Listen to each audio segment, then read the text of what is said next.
October 17, 1989, San Francisco's Loma Prieta earthquake registered 6.9 on the Richter scale. There were 63 casualties.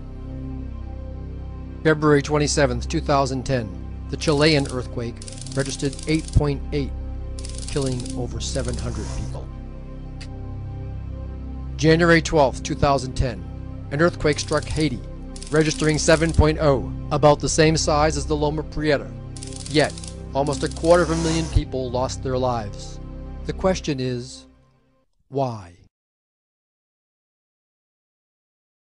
We talked to Lisa Faulkner, founder of Children's Hope and a longtime Haiti advocate. Why is the devastation so much worse in Haiti than would have literally happened anywhere else in the world? That's the real story, and that's the story that hasn't really been told.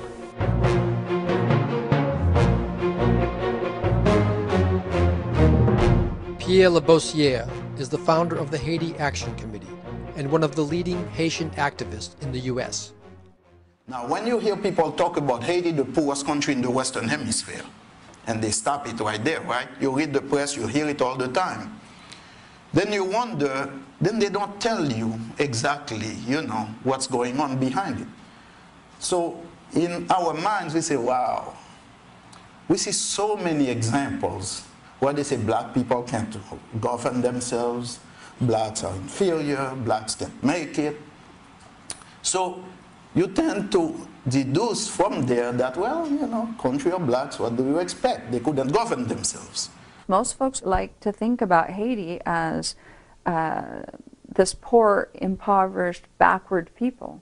And, it could be that racism has some large part to play in that, because none of that really is at the essence of the truth. The first European university was in Haiti. The first cathedral was in Haiti. It was the wealthiest colony in the entire world. And it was very systematically drained of all of its natural resources, starting with its very humanity. 50% of the children are malnourished. 1/3 of all children will never turn 5. Why? Why is Haiti so poor? Television evangelist Pat Robertson offers his explanation. They were under the heel of the French, Napoleon III and whatever. And they got together and swore a pact to the devil. In case you didn't buy that explanation, meet Paul Burke, Latin American scholar and professor at Sacramento State University. Haiti is a poor nation because Haiti's an exploited nation. It goes back to the French colonial period, when Haiti was France's, the jewel of the French Empire. The people of Haiti came together. They had their first Congress, and they united and pledged to defeat slavery, to rise up and fight a war of independence. And after 12 years, they succeeded in defeating the troops of Napoleon. This was major. Napoleon's army fought desperately to hold on to Haiti. But Toussaint Louverture, the Haitian independence leader, defeated Napoleon's army. Haiti became the first free black republic in the world back in 1804. Haiti really set the example with the slave revolution. It was historic, it was monumental. It literally shook the world when Haiti rejected slavery and had the successful slave revolution. It was so challenged, for example, U.S. hegemony, that for over 60 years, the United States would not recognize Haiti. That means wouldn't trade with Haiti.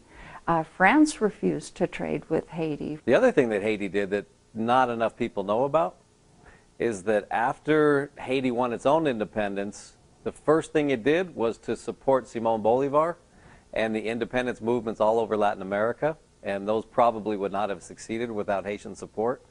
So Haiti didn't just set an example in terms of liberating its people from slavery and setting that example in the world that slaves could rebel against their masters.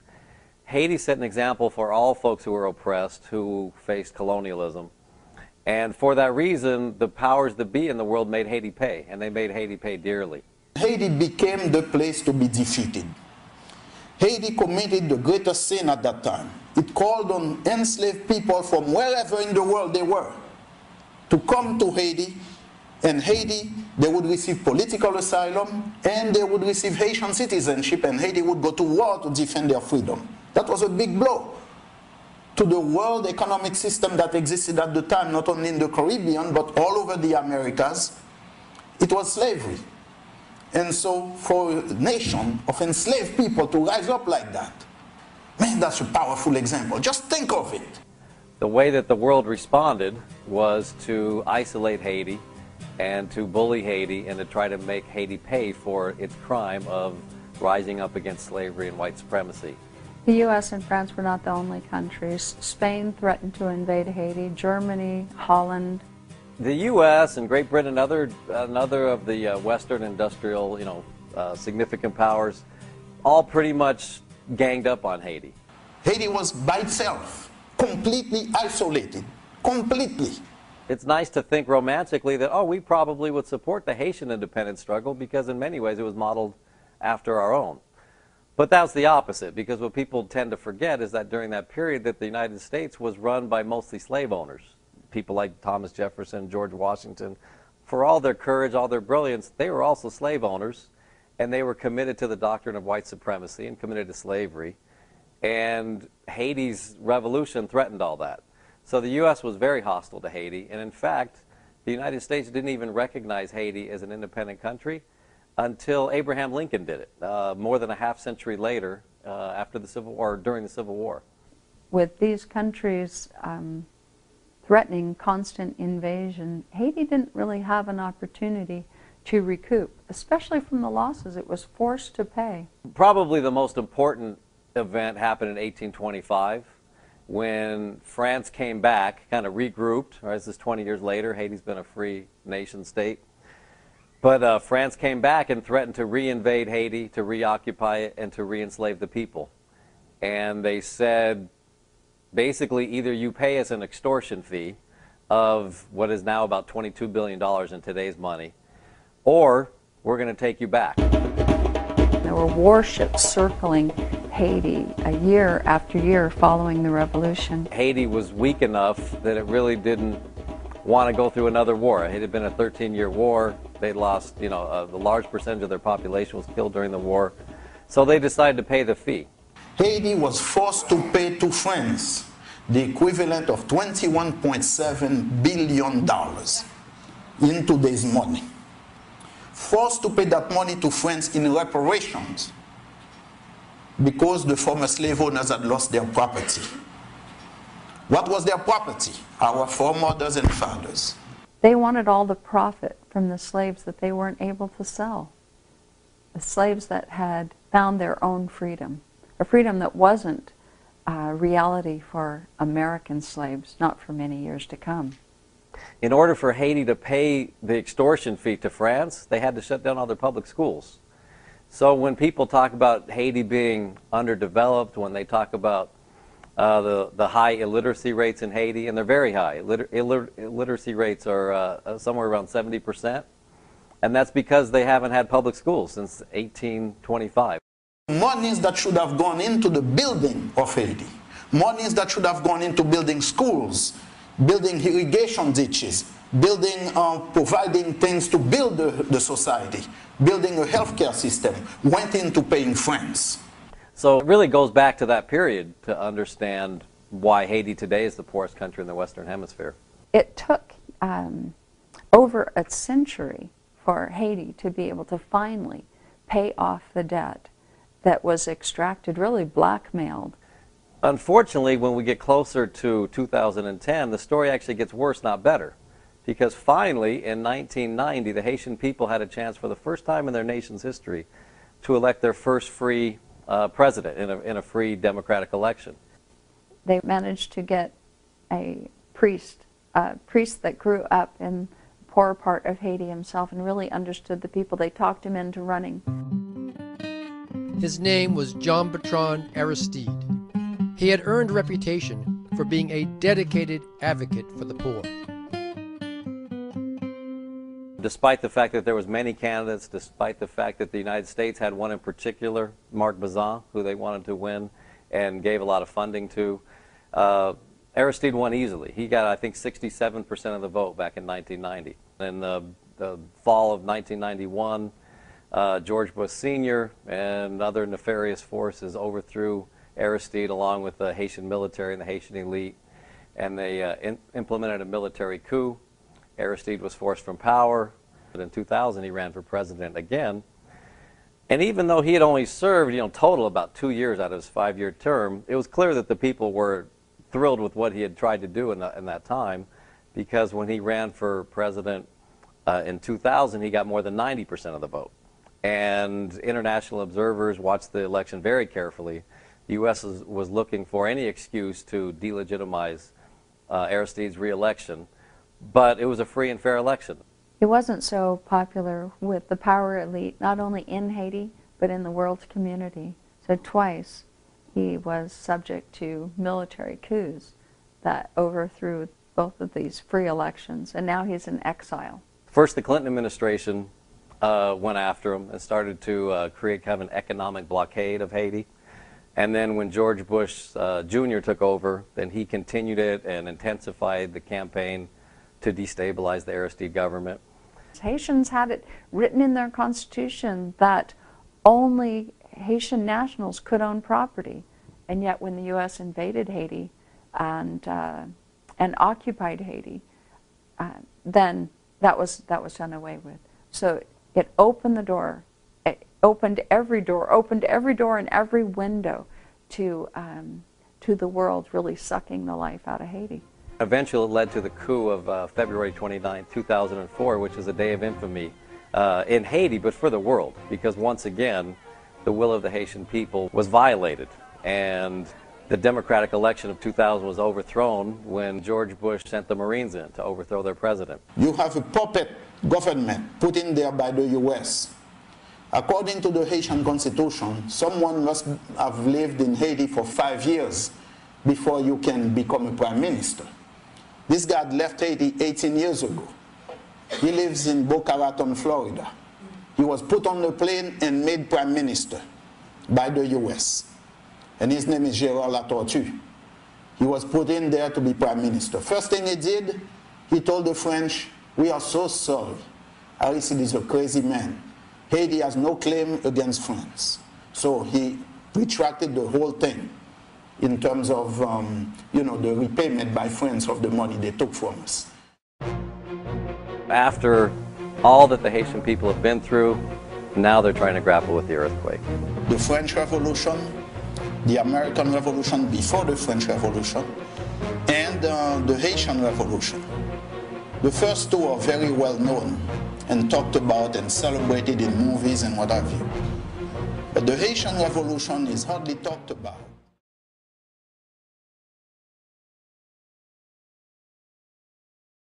Well, actually, Haiti's revolution did not begin in 1791. It began the day the first white person went to Africa and began to kidnap people in Africa. They did not just sit down and let themselves be taken away. They fought. They fought all the way to the boat. They fought on the boat. They killed themselves throughout the trip. They killed themselves as they get off the boat, or killed whoever was tying them up. So the fight began the day the aggression, the kidnapping, the slave mentality began to capture people. Now, and the fight went throughout, everywhere. It's not just Haiti. That's another false idea that Haiti did a revolution. But Jamaica fought a lot more than we did. Cuba has much more revolts than we did. But Haiti, the difference, Haiti succeeded. And that is what makes the difference. But all the islands in St. Thomas, 3 women freed St. Thomas in 1773, took it away from the Dutch for almost a year before they were recaptured with the help of France and British Army. The Dutch put the island back into slavery and arrested the 3 women. But people don't know about that. Throughout Brazil. So the revolution is all over. It's not the Haitian Revolution. The Haitian Revolution is just one tip of the revolution against slavery that went throughout the world and received its first major success in Haiti. I would have to say, in the last period, the last string of battles that began in 1492, we have to take three characters, three major people and their surrounding. We have to take, if we take the man, we'll have to take Boukman Duty, who's from Jamaica, whose mother was a great revolutionary woman, was a Muslim woman. And the reason he's called Boukman, the man of the book, is because his Holy Quran that he refused to give up when they sold him out here. So the slave maker burnt the book on his skin. So he was all burnt up all in here, but the mark of the book stayed here. Why Boukman? And since he was purchased by Mr. Duty, then his name became Boukman Duty, the man of the book of the duty. Now for us, there is no such thing as chance and hazard. So there is a reason why this man, who's going to come from Jamaica, grow up here, become from a Muslim to a Unga, participate actively in giving, being what do you call, a tremplin, being what you jump over to push the last battle, if you want, to spring, to propulse, okay, the last battle. So this Boukman Duty, what is he going to say to us? He's going to say to the Haitian people, God, who has created the sun, who governs the wind, the clouds, he is your father. And he demands that you put an end to this thing here. You must avenge the wrong that has been done to you. Now, we have no other word from Boukman but that one speech that he did on August 14, 1791. So this is the man who brought the word, the clarified word that must be materialized. Fine. And of course, with this, a whole string of fighting and activities begun towards the final march for freedom. Now we're going to go to step 2. We're going to get to a man called François Dominique Breda, born so-called in slavery. But I say no, he was born out of slavery, but when purchased, as they usually do, they changed his name to François Dominique Breda. Fine. He is going to grow. As he began to come into himself, he gets rid of the François. And what is the meaning of the word François? François means that which belongs to, is relative to France and its people. He gets rid of François. We find him Dominique Breda. He continues to fight. He gets rid of Dominique. And we find him Dominique, which means born on a Sunday. And we find him Toussaint Breda. And he gets rid of Breda. As he comes to full knowledge of who he is and take his role as the one who opens the way and traces the road to independence, we find him Toussaint Louverture. Toussaint, the one who has the powers of all the saints, Louverture, to open the way. So, as we step 2, he does his job of opening the way and tracing the road. What do we find him doing in the last minutes, the last days of his existence here? We do not find Toussaint fighting to stay in power. We do not find Toussaint begging Leclerc to keep him here. We find Toussaint fighting so Dessalines will be named a divisionary general. We find him fighting for Christophe to have another rank. We find him fighting to place everybody where they should be. And his last word here in Gonaïves to his godfather, Pierre Simon Baptiste, when Pierre Simon Baptiste asked him, Toussaint, so you're leaving us here, Toussaint smiled and say, don't worry, everybody's in their post. The victory is already there. And he stepped onto the boat. So then, Toussaint accomplishes his mission and goes. And then the next person steps on. It is what they call history, which we call our story, which is the story of all life forms on a particular space. So, the R-string is a string that goes on forever. There is no cutting this string. So Toussaint does his work, and the next guy step up to lead the work of the people that are involved. People from Jamaica, people from Grenada, people from all over the islands have found ways to come in and participate. African Americans from the United States have come here and fought in this battle over here. But all of this is sort of obscured when you have these individual type situations. Women, Toussaint Louverture says to us, women represent more than a third of all fighting troops. Children are the first people to step on any battlefield. Where are they? In the his story that they gave us. We don't see them. But let's go on. The third step is when we get Jean-Jacques Dessalines as the leader. Now this is the person, again, when we take all the stuff they say about him is really, well, but one of the things, the man speaks Yoruba. He makes a choice to have all his closest people Africans, which as a very humorous person, he called his closest troops who are just recently arrived Africans. He called them the Polish troop. Why? Because he says they speak Haitian as poorly as the Polish speak French. So, this is the man who's going to structure the final blow. This man is born for this, raised by a military woman, Agbaraya Toya, whose name as Tantoya, he calls Tantoya, and everyone in that period called Tantoya. This is this military woman from Dahomey who raised him all alone and reminded him throughout his life that his destiny is to bring liberty to this land, and gave him the proper training in military and philosophy and spiritual and mysticism as well. So when in this training this man is prepared, the time has arrived. He has been a perfect soldier under all those who came before him. He was an absolutely obedient lieutenant, captain, and colonel to Toussaint Louverture. He has received all his formal military functioning training and regulations from Toussaint. He does not do anything that Toussaint does not ask him to, that Toussaint does not order him to, until Toussaint is no longer there. Then it is evident to everyone there is no other person to replace Toussaint and take the lead of the people's movement, and that is this man, Jean-Jacques Dessalines. Now, spiritually, when we analyze, just like we analyze Toussaint, and in our own spiritual language, Toussaint is a Legba in Vodun.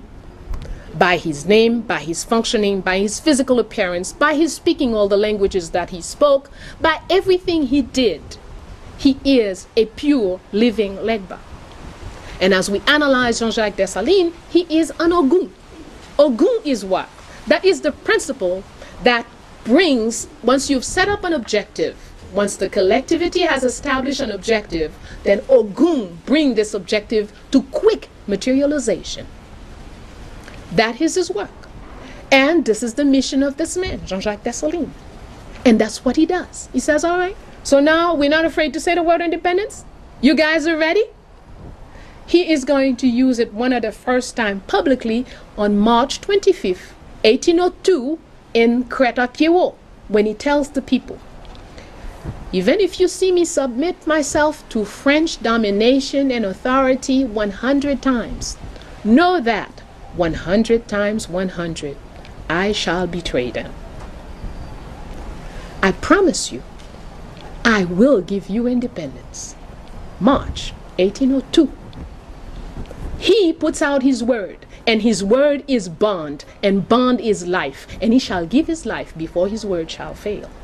So Jean-Jacques Dessalines takes us to January 1st, 1804, Declaration of Independence. Declaration of Independence for the island of Haiti. Dessalines never spoke of a part of an island. The island of Haiti. Freedom for everywhere. When he made his security plans for structures and fortresses to be built, he made them for the entire island. Everything he did for the island. Okay? And he also told another very important thing. He says, today we are celebrating one independence, military independence. All the other independence have yet to be conquered. He was very clear.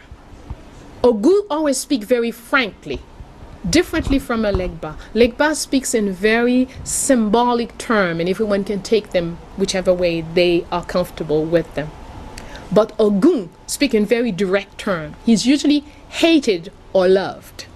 Henri Christophe, when he's going to take over after Dessalines' death, then Christophe, his strength is that he picked up all of Dessalines' plans and executed them. Whereas in the West, Pétion, who was president, who is the assassin of Jean-Jacques Dessalines, he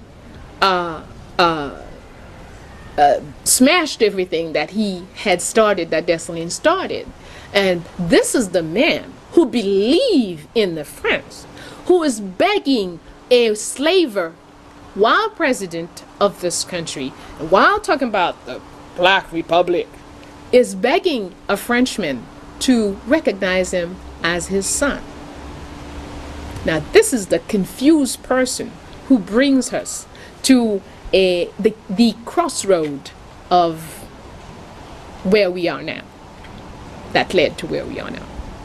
And that's the continuation of this sickness of wanting to be white, wanting to live out of yourself, out of your own nature, and it's going to be concretized by, this thing is going to reach a higher level when this man is going to agree to pay France 150 million gold francs for an independence that we earned. The year 2004 is important for Haitian, for it is a mark. It is a time, as far as we are concerned, for remembering, going back and studying a victorious time in our lives, so we can pick up the principles of history, put them into structures, and so we can begin again to work as a victorious people. Jean-Jacques Dessalines himself said it, 1804. He said, look at what you did. He did not say, look at what I did. He said, look at what you did. He said, it's not the army's victory. It is your victory. For if you were not there for the army to hide, if you were not there to feed this army, if you were not there to bring him weapons, what would he have realized? Look at what you did. Clap for yourselves. Yes, we have lost this. It's not written anywhere in no manual, history manuals for the children. The children do not know what it is that they did in 1804. I believe if one does not have a good understanding of what has happened in the past, then you are not equipped to build the future. I believe that if your knowledge of history is just blurbs, little bleeps about this president, that president, oh, this one was no good, that one was this one was a killer, then if that's your understanding of what is called history, then you cannot project the future. To project the future, there must be a profound analysis of what has happened and understand the whys of these various events. Then you are equipped. Because I believe our history is in studying our history, we capture a light from the past which shines on the road to the future.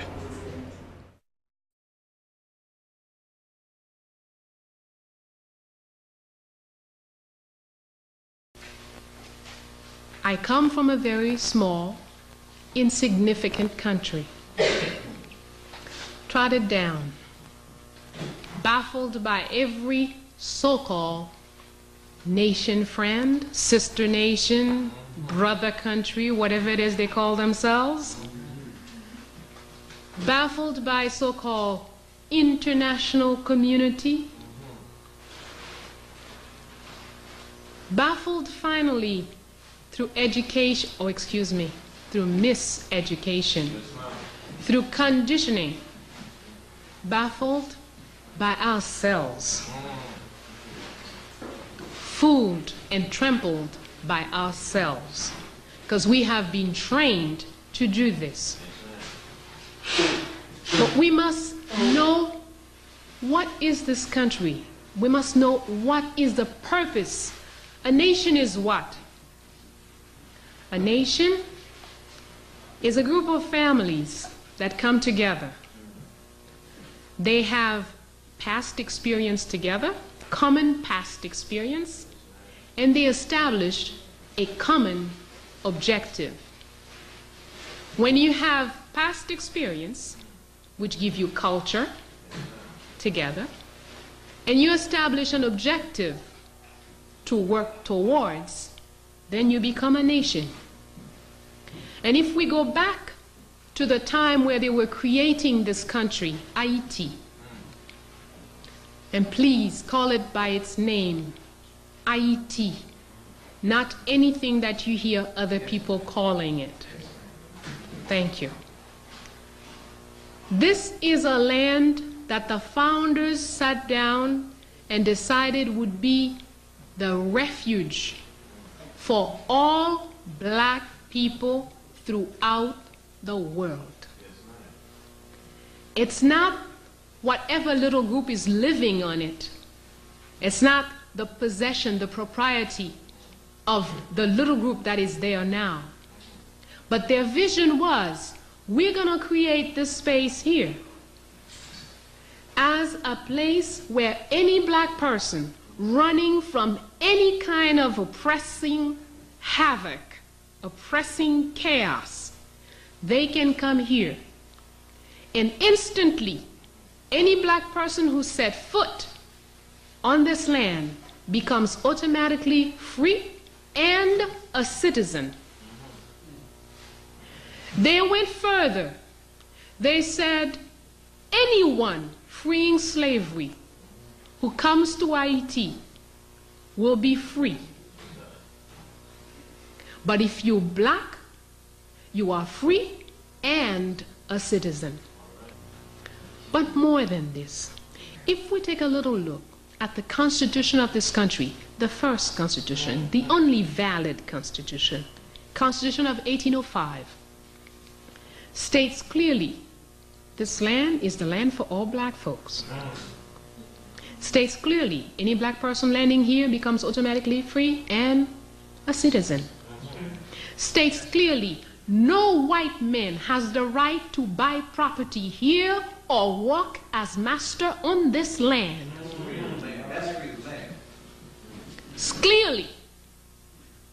And this law, and now when you learn that Haiti is actually on its, I think we're at Constitution 38 or 39, I don't know how many constitutions we have since the Constitution of 1805.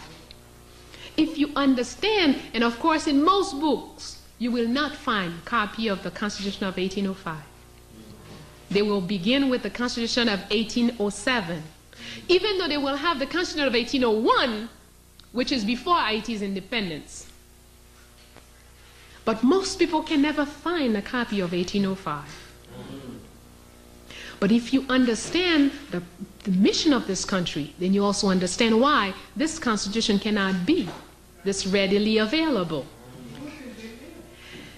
With every Constitution, they removed the mission of the country little by little. And the very last thing to fall out was the article on white man cannot buy land or walk as master on this land. And it was removed in 1915 during U.S. occupation. Yes, ma'am. Tell them who your enemy is. And the Marines encircled the parliament at that time, when they wanted to have this law removed from the books, they had already been manipulating several weeks already. Several new laws came in, removing this one, removing that one.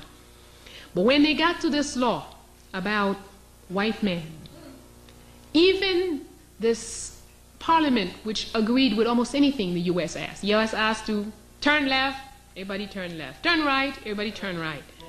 But when they said we must remove this article, every parliamentary person said, not me, I don't want to be involved with this. I'm not here. So the U.S. Marines encircled the Parliament House, arrested all the Parliament folks, wrote the new decree to remove this law from the books, and passed it. Democratically. Democratically, thank you. Okay. Right? So, why? People will tell you many things. I'm sure there are books on tops of books. You will read as to why, the economic reasons why they had to occupy Haiti. Oh, no. The trouble, so much coup d'etats and too many killings of officials and too much trouble in the country. That's why the U.S. had to occupy Haiti. But here's what the U.S. did. When they came in the first time, they occupied Haiti. First, they changed all the worthwhile laws from the books. I'm sorry, that wasn't first. The very first thing was, Haiti was the only country at that time who did not have their money backed in the Americas, backed by the dollar. Our money was backed by gold.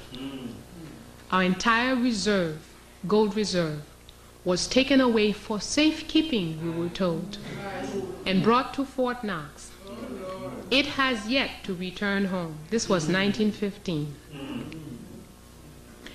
When somebody asks you, why is there so much poverty?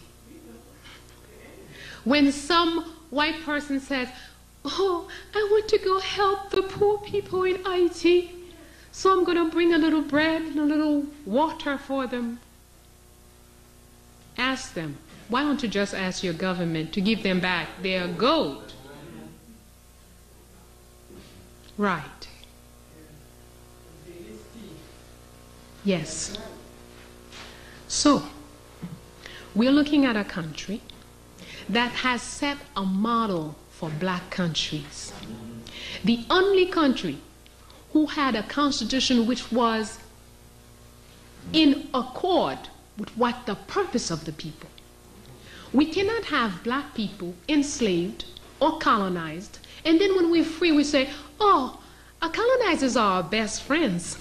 They teach us the laws we should have in the books. We're going to take their books to have the schools. We're going to take their doctors to come and build our hospitals.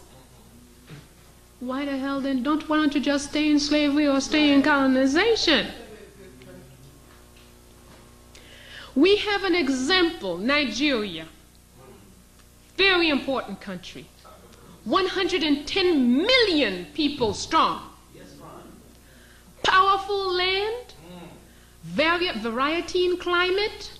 Nigeria has everything to win as a black country. When Nigeria was becoming, and they really didn't want to give Nigeria up. They did not. Because Nigeria was too much wealth, too much of everything. And it had it and a very dynamic personality, the people of Nigeria. Well, when you read the Constitution of Nigeria, you can hardly tell this is a black nation. But furthermore, the accompanying agreements, Nigerians agreed to live in the hands of England. The educational system, the justice system, the finance system, and the resources. So here we are independent. Here's how it went in Nigeria. We're independent. Hooray! Independence! Wonderful. But England will determine what you do as far as education is concerned, will determine how money is spent and for what, will determine how resources are used, and will determine justice. for the next 15 to 20 years. Is that independence? All right. So IET, if you're looking for one country, one black country, coming out of slavery or colonization, that actually had what you call independence, you will not find two examples. Not even Ghana. Ghana is the closest. Heritage Television. Promoting African culture and heritage at its best. From talk shows that concern you to both local and international news that relates to you. From grassroots football to African children's programs. Heritage Television. We cover your social and special events like weddings, birthdays, church anniversaries and so on, and broadcast them live on our apps and online. Heritage Television, broadcasting everything about culture and heritage. Heritage Television. We've got it covered. Do download our apps on both Android, iOS, and Windows mobile platform. Heritage Television, your very own TV station. Ghana had pretty good documents in what they set up. Guinea tried, paid very dearly for trying. Okay? So, tell me, here we are. I'm a slave master. You're my slaves. I spent 100 years beating up on you, your grandmama, your great-grandmama, making you work for nothing for me. Centuries after centuries. And then one day independence must come. I said, okay, fine, let's have independence. Let's sit down and talk about it. Here's how your independence gonna go, okay? Let me tell you. And now, independence is signed. We all happy. We shake hands. How sweet. All the land that I took from your family remains my land, of course. And now you out in the streets begging. You know what I'm gonna say? Look at this bum. What is wrong with him? These black folks can't do nothing for themselves. Here he is begging, always begging.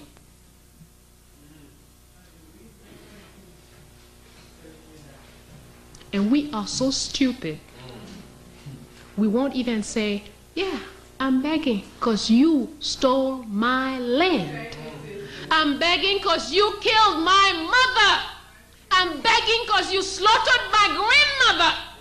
I'm begging because you raped my sisters. That's why I'm begging. We're going to say, no, white man, you got to help us. Yeah, we're really in bad shape. But remember, IET is nothing but an example. It's nothing.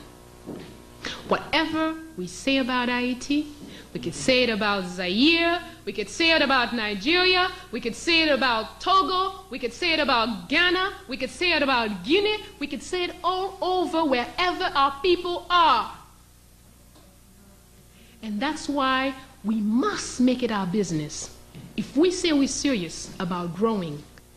In 1960, Haitians did not know what drug was. 1970, if you say marijuana to somebody in Haiti, what you talking about? Cocaine? Today we have a large drug population since the occupation. Yes. Another wonderful thing that the United States of America does, it's cleaning out its jail populations, we're told. So for the past 3 years, every American Airlines that land in Port-au-Prince has 4 or 5 handcuffed men in the back. These are supposedly Haitians. Nobody checked their papers, nobody really knows. But what is certain, they are hardcore criminals. The U.S. has a program. If you've been in jail 10 years, or you've gone to jail so many times, The next time they arrest you for hardcore crimes, instead of giving you life imprisonment, they can take you back to your country, supposedly. And this without saying anything to the government. You get to the airport, they take off the handcuffs, and you're in the streets. The American Airlines land every day in Haiti at least 3 times a day. And every day it brings a load. And then they say, oh, there is insecurity in the country. We wonder how come. Until 1985, I lived home in a house where I did not have the key to the front door. Even when I went on vacation, I didn't lock the door. I just pulled it. Today, I wouldn't dare.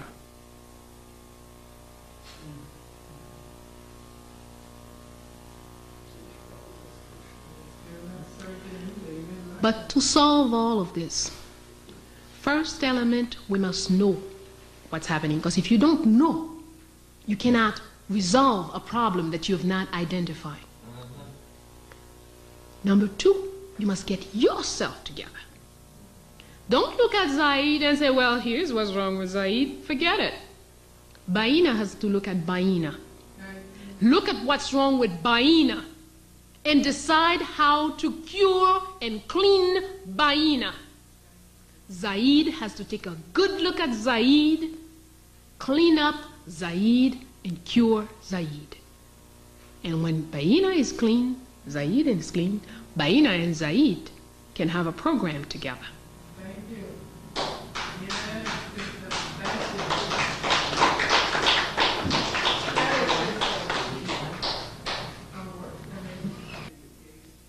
It's important for us to know when we're talking about women in history, we must know about the 3 mamas in St. Thomas, who in the 17th century liberated the islands militarily from the Dutch.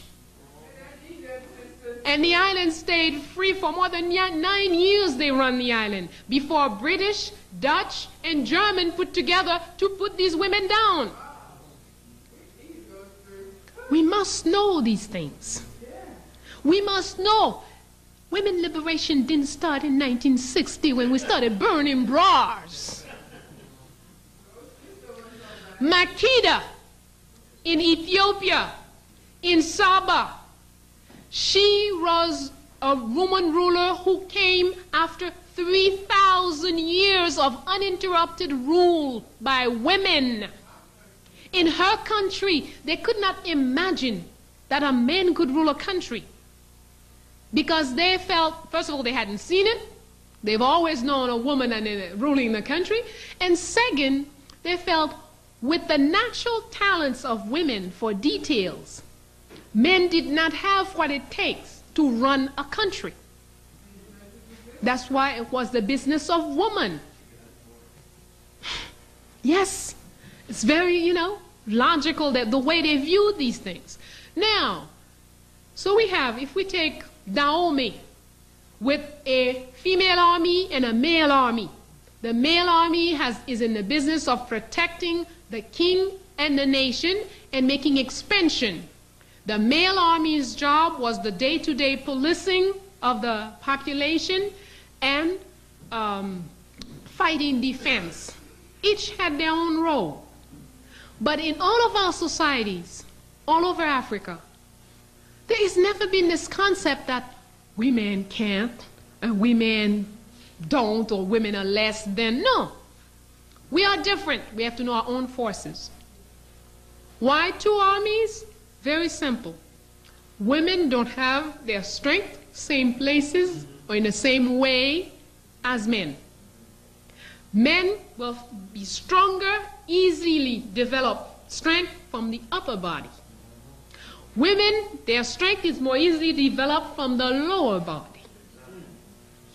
So, if I become a policewoman in today's police force, they're going to teach me to fight like a man. I'm never going to be equal to any man on that police force. I cannot be. Because the force they're asking me, the part that they're asking me to put into play, are not the ones that are natural to me as a woman. I can be equal or better to any man when I know how to fight as women do, naturally. Not learning to fight as a man. It's like you ask a dog to be like a cat. Okay? So that's why it is, we've always seen in African traditional societies, women are equal to men, but each have their own role. They have their times where they must be separate. The women must get together to get certain things done. The men get together to get other things done. And then there are specific places where we're going to come together to do a specific thing. Okay?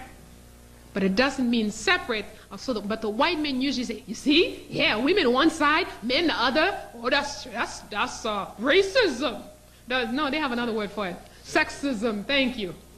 Please, let's not get into this kind of crap. All humans, Africans maybe more than others, know that we do not live by flesh alone. Yeah, I hear there are people who say they are atheist. They don't believe in God. They don't believe in spirits. Atheist. Thank you. They don't believe in spirits. They don't believe in any force other than men. Possible.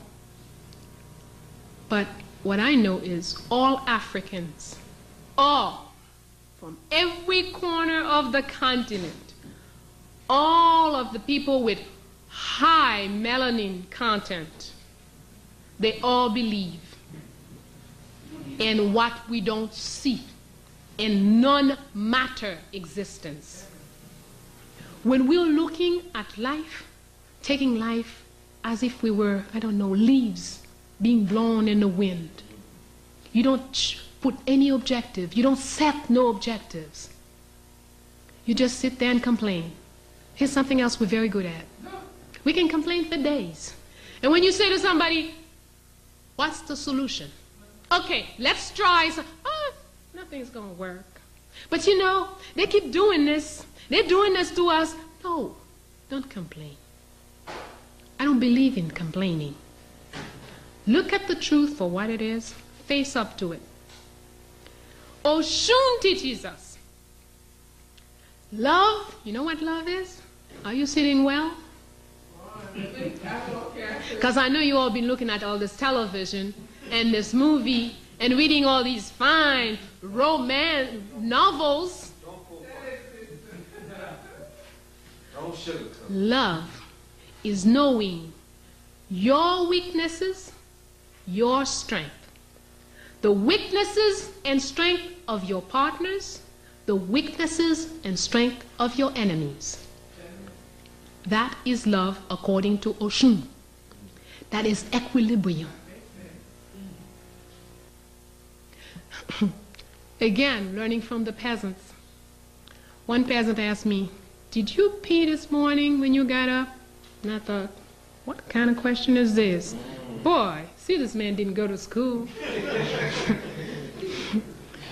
I say, yes, I did. What color was it? What you mean, what color was it? Color, regular color. Said, you see, knowledge of self begin by knowing your body. What goes in and what goes out. What goes out is an indication as to the state of your health. If you do not know the natural color of what you eliminate, how can you know when you're not well? Because that's the first indication. If you have a fever, the color of your urine will change. If you have stomach problems, before your stomach starts to hurt, before you do this, before you do that, the color will change. You don't need a doctor to tell you you have gas. The minute you go, if it doesn't go to the bottom of the bowl, it stays up there and float. It's obvious. You have major gas problem. And you must know what to eat and what to drink that will eliminate the level of acid in your digestive tract. But if you get up from there as if that's not you,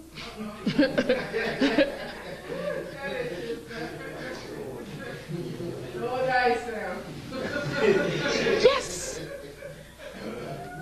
we must deal with our everyday reality. So get into knowing our body. Your eyes, they change color all the time. You don't need to wait until they're red, bright red, and everybody's saying, what's wrong with your eyes, child? Before you're going to do something about it. Your gums, they tell you a bunch of things about yourself. Okay? So let's love ourselves, know ourselves. Look at yourself. Don't hide it. Your gray hair, just flaunt it, baby. Don't paint it.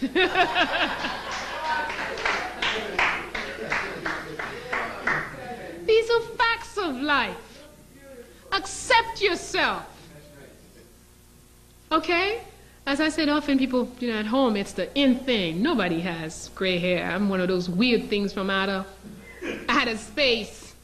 And when people say, well, why don't you do something? I mean, you're very pretty, Baina, but if you would just, and sometimes the word can't quite come out. I said, you see, I have earned every single white hair you see on my head on the battlefield. There is no way I'm going to get rid of one of them. Okay. So accept ourselves. Love, that's loving. Knowing self, that's loving. When you know self, there is no limit as what you can do. Okay?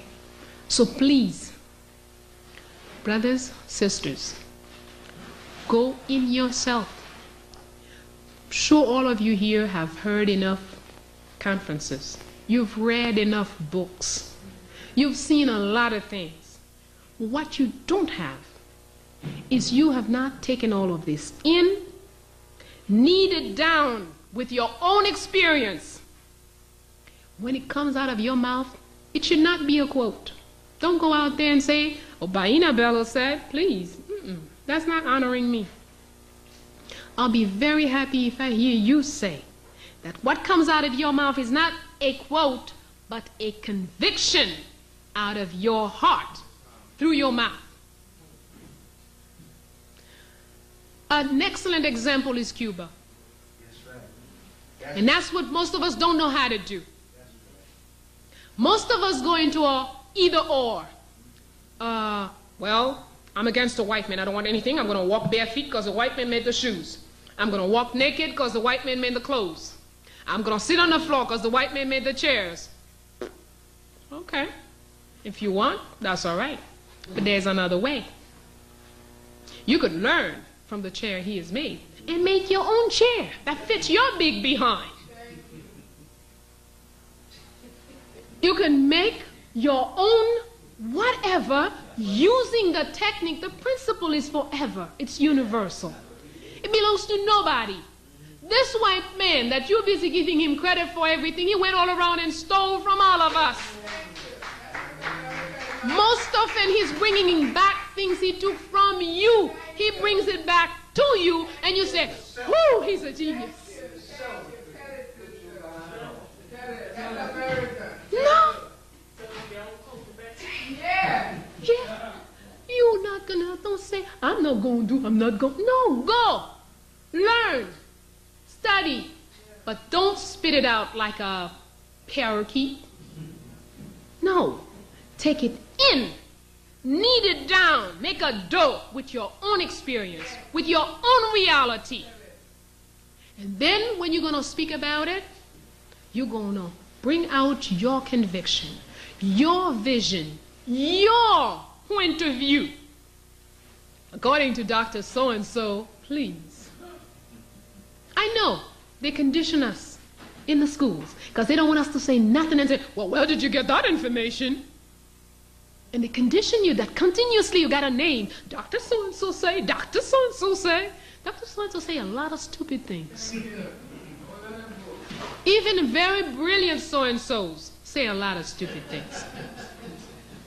Because all of us are human. For every portion of intelligent things we say, and we, Baina included. And you would do me a favor and an honor if when you look at what I say, when you read what I write, you say, yeah, I agree with her here. Yeah, that's right. This I feel, that's correct. But this one here, no, there the sister she took off. I don't see it. I don't view it that way. I think this way, there you help me. Don't say every word out of her mouth is God's given truth. That's not true. That doesn't exist, this person. So go in. Take all of this, knead it down, make your own, and bring out your thing. I'm always hoping whenever I come before any group, especially when there are younger people here in the group, that one day I hope to sit in the audience and look at somebody who used to come and listen to me and see how this person brings the information they have gathered from all around, bring it inside themselves, and then spit it out, their own conviction, not quotes. This whole quote business is out. Don't tell me what somebody else said. Tell me what you believe, what you're convinced of. And if you speak what you're convinced of, it will make your action, it will give weight to your actions. You will act on what you say. And it will be your conviction acting. And that will give strength to your actions. And our combined action can be a strike or a movement that brings the result that we want. Sound is energy. With energy, you create matter. I'm sure you've seen children people call Porky. This is my little Porky. Porky, come here. Porky, da da da. Go to your mommy, Porky. What do those children look like? They're not very attractive. But the mothers don't understand. When they took this 3-month-old baby and they started calling it Porky, Porky, Porky, they created the pig that they don't like today. Because with your words, words are sounds, sounds are energy. We call ourselves niggas. We call ourselves all kind of trash that this jerk first gave us. And then, you know, with all the adjectives, you know, niggas are. We say it continuously. We are reproducing it continuously. We need to stop. You don't agree with what a brother is doing? I don't agree with what this brother is. You don't need to give him no name. You don't need to put all kinds of negative adjectives on him. Because whether you know it or not, the force is in you. And it works. That's a science. Okay? Now, Vodun has established the different principles. The first principle is identifying who you are. If you don't know who you are, you'll never make the right choices for yourself. You will never be content and at peace with yourself. If you're not at peace with yourself, you can't be a good fighter. You'll be too troubled. You'll be too confused. You are easily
Heritage Television. Promoting African culture and heritage at its best.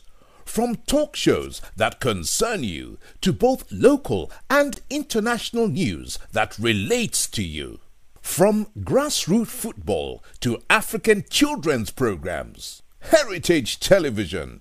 We cover your social and special events like weddings, birthdays, church anniversaries and so on, and broadcast them live on our apps and online. Heritage Television, broadcasting everything about culture and heritage. Heritage Television. We've got it covered. Do download our apps on both Android, iOS, and Windows mobile platform. Heritage Television, your very own TV station.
Good afternoon, everyone looking at me right now, wherever you're watching Heritage Television from. My name is Fumi Unstoppable, your friend, your sister, a minister of worship and praise. And I just want you to connect to God through this live worship. And I pray that God Almighty will touch you wherever you are, in any situation, and you will be blessed in the name of Jesus. Hallelujah.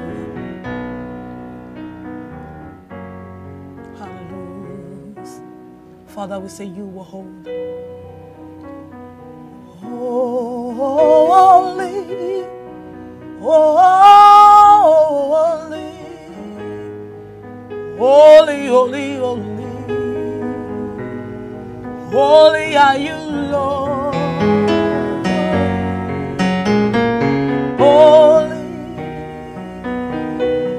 holy, holy, holy. Holy, holy, holy. Holy are you, Lord. We say holy. Holy, holy, holy. Holy, holy, holy. Holy, holy, holy. Holy are you, Lord. We cry to you, Lord. Holy. Hey, holy, holy, holy. Holy, holy, holy, holy, holy. Yeah. Holy are you, Lord. Father, we say holy, holy, holy. Holy, holy, holy. Holy, holy, holy. Holy, holy, holy. Holy are you, Lord. Father, holy, holy, holy, holy. In the midst of the angels, you were holy. In the midst of the elders, you were holy. Holy, holy, holy, holy. Holy are you, Lord. Let's cry, holy, holy, holy. Holy, holy, holy. Holy, holy, holy. Holy are you, Lord. We cry, holy.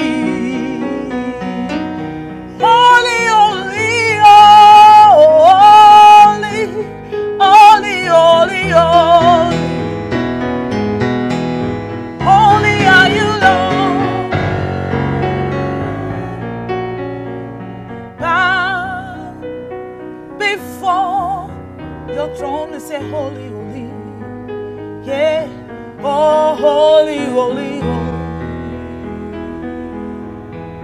Holy are you, Lord. The glory and honor belong unto a God. All power and might belong unto a God. Millions of tongues would not praise you enough. We bow down and worship you. Oh, we say honor and power and be unto the Lord. Hey, power and might belong unto our King. Millions of tongues we never praise you enough. We bow down and worship you. Hey, I say all the glory, all the honor belong unto a God. Hey, power and might belong unto our King.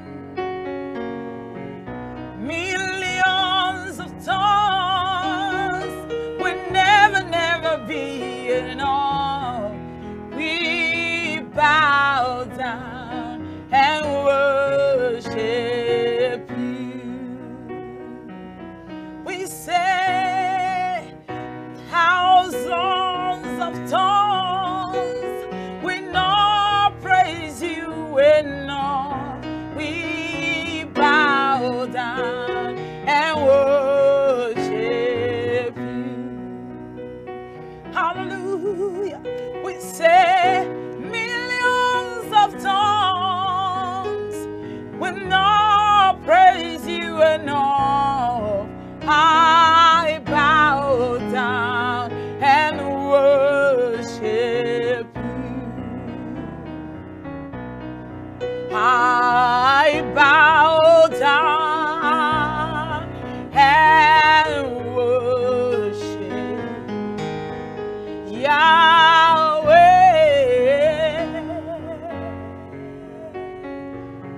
Lord, we bow to you, Lord. We bow down and we worship Yahweh.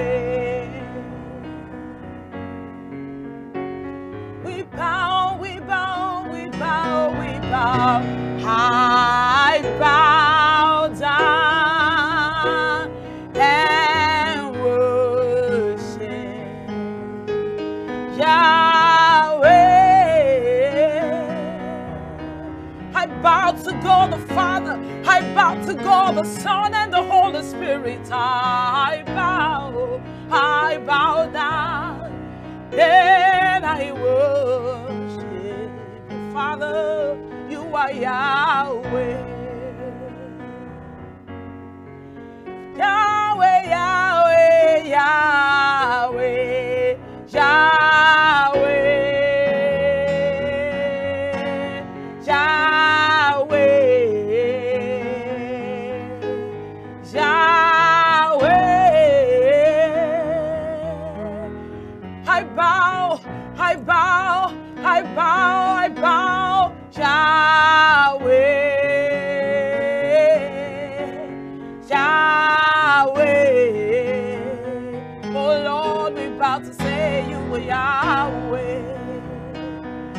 Oh, we bow, we bow, we bow, we bow, we bow, we bow, Yahweh, Yahweh, Yahweh.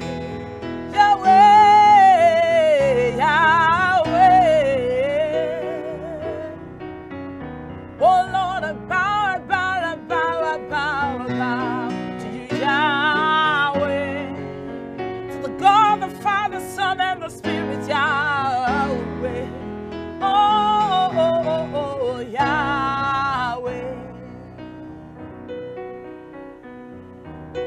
Hallelujah.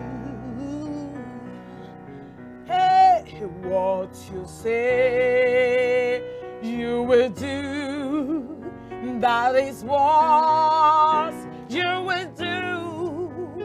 What you say you will do. Oh Lord, what you say you will do, that is what you will do. What you say you will do. What you promise me, Lord, what you promise that you will do, I know that is what you will do. Oh, hey, hallelujah, you will do. Elisha, Elohim, Elohim, Elohim, Baba mi mo That's why I say, because you can do all things. Hey, that is why you were called Jehovah. That is why you were called Jehovah. What you say you will do, I know that is what you will do. Hey, that is why you were called Jehovah. Hallelujah. That is why you were called Jehovah. Hey, that is why you are called Jehovah. Oh, what he promised he would do for you and I know him, that is what he will do. Just hold on, that is why he's called Jehovah. And that is why you were called Jehovah. That is why you were called Jehovah. Hey, oh, what you say you will do, that is what you will do. That is why you were called Jehovah. Hey, oh, what you say you will do in my life, that is what he will do. I know him, that is why he is called Jehovah. What are you believing God for? Just trust him this moment. Say, what you say you will do for me, Jehovah, that is what you will do. That is what you will do. That is why you were called Jehovah. Hey, we say, Lord, what you say you will do, that is what you will do. That is why you were called Jehovah. I sing because I am happy. Hallelujah. I sing because I'm free. His eyes is on the spiral. I know he watches me. I sing because I am so happy. I sing because I am free. His eyes is on the spot. Hey, Brahma Henderebo, I know He will choose me. His eyes is on the little sparrow. I know He will choose me. Don't be discouraged. Don't be discouraged. His eyes is on the little sparrow for sure.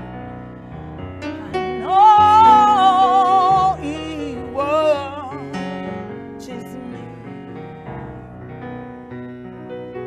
Oh yes, Jesus loves me. Yes, Jesus loves me. Yes, Jesus loves me. For the Bible tells me so. Yes, Jesus loves you. Everyone watching me right now, I can tell you for real and for sure that Jesus loves you. Whatever the situation may be, just trust Him. Yes, He do love you, He do love you, He do love you. For the Bible says that He died on the cross for you. Oh, yes, Jesus loves me. Oh, yes, my Jesus loves me. Oh, hallelujah, yes. Oh, Jesus loves me. For the Bible,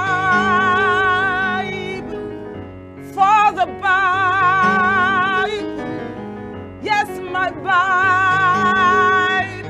tells me so. Hallelujah, invincible God, you are the miracle worker. You are worthy, oh Lord. Invincible God, you are the miracle worker. You are worthy, oh Lord. Invincible God, you are the miracle worker. You are worthy, oh Lord. Invincible, visible, visible, miracle worker. You are worthy, oh. You are worthy, oh Lord. Hey. You are worthy, worthy, worthy, worthy, oh Lord. Invincible God, invincible God. Hey, invincible God, invincible God. The Lion of Judah, the King of glory, the immortal God, the Elohim, the Elohim, the El Shaddai, the King of kings, and the Lord of lords, the Lion of the tribe of Judah, the one that has all power in His hands. He's the invincible, He's the reliable, He's the unstoppable God, invincible God, invincible God. You are all powerful, invincible God, invincible God. You are invincible God. You are the miracle worker. We say you are worthy, oh Lord. Oh Lord, invincible God. You are the miracle worker, Baba Memo. You are worthy, oh Lord. Hallelujah. I will bless the Lord, oh my soul, and all that is within me. Bless His holy name. Somebody bless the Lord. I will bless the Lord. Say, oh my soul, oh my soul, and all that is within me. Bless His holy name.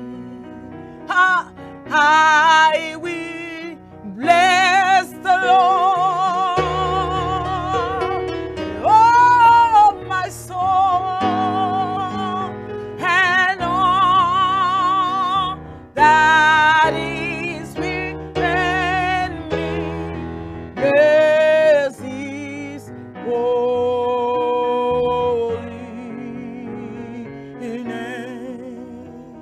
He has done great things. He has done great things. He has done great things. He has done great things. My Lord has done great things for you and I. He has done great things. Oh, bless His holy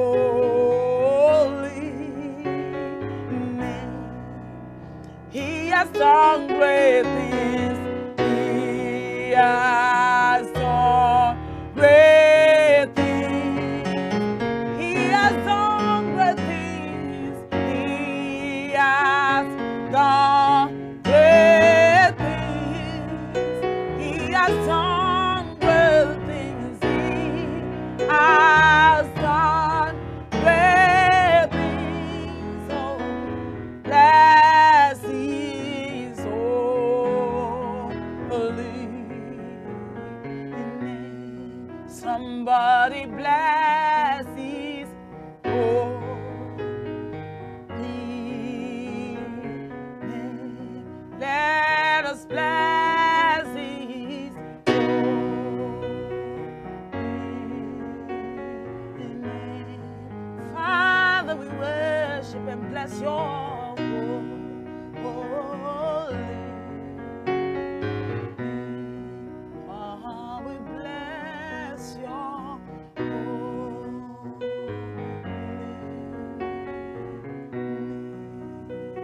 We bless your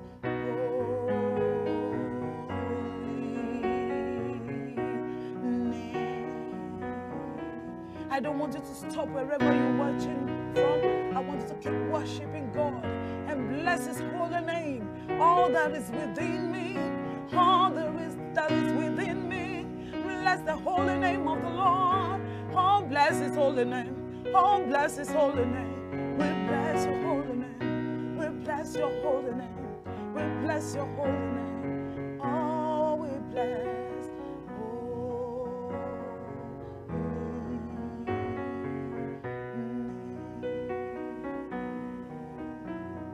Father, we worship your majesty. We give you all the glory. We thank you because of whom you are. We bless your holy name. Thank you for the 50 days of worship. Thank you for the 50 days of fasting and prayer. Thank you for non-denominational, oh God, worship that we are doing right now. Because it is not about any church, but it's about you, Jesus. We celebrate you, Lord. We adore you, Lord. We magnify you, Lord. There is none like you, our soon coming King. Blessed be your holy name. Thank you, Yahweh, for in Jesus' mighty name we have worshipped. Amen.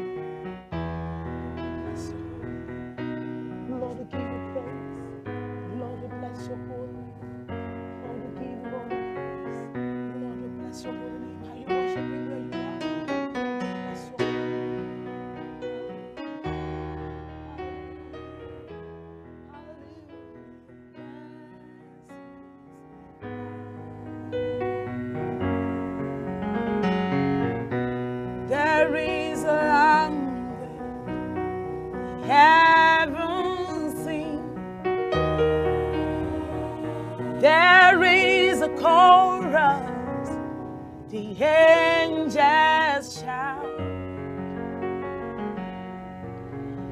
I am privileged to join them sing hallelujah,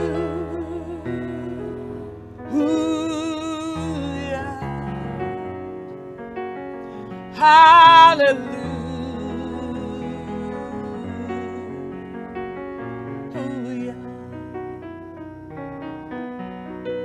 There is a language in the heavens sing. There is a chorus, the angels shout. Lord, I am privileged to join them sing hallelujah.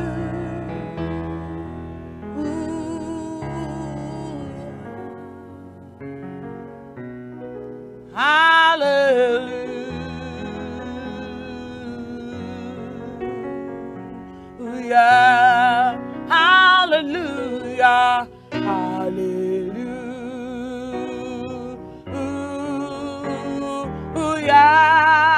hallelujah,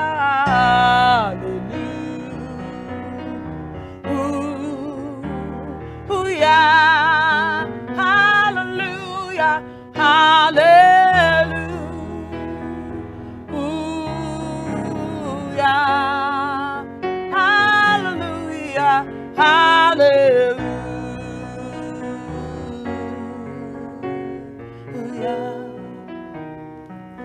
hallelujah,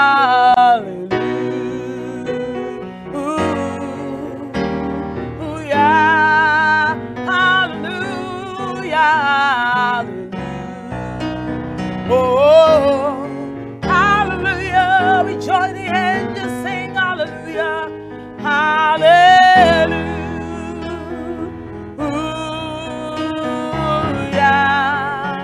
hallelujah, hallelujah.